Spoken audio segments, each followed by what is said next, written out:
హరి ఓం ఓం ఓం ఓం శ్రీ పరమాత్మనే నమః. అతః ద్వితీయోధ్యాయః సాంఖ్యయోగః. శ్రీ భగవానువాచ అశోచ్యానన్వశోచస్త్వం ప్రజ్ఞావాదం శభాససే గతాసు న గతాశుంష నానుశోచంతి పండితాః. తాత్పర్యం: శ్రీ భగవానుడు ఇలా పలికెను. ఏ విధంగా అంటే, అర్జున, ఎందుకు దుఃఖిస్తున్నావు? నీ దుఃఖం, దయ అవసరం లేదు వారికి. అటువంటి వారి కోసం నువ్వు ఎందుకు దుఃఖిస్తున్నావు?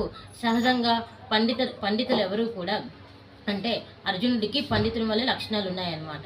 సో పండితులు ఎవరు కూడా సహజంగా మరణం గురించి అంటే బతికున్న వారి గురించి కానీ చనిపోయిన వారి గురించి కానీ పట్టించుకోరు, వారి గురించి బాధపడరు.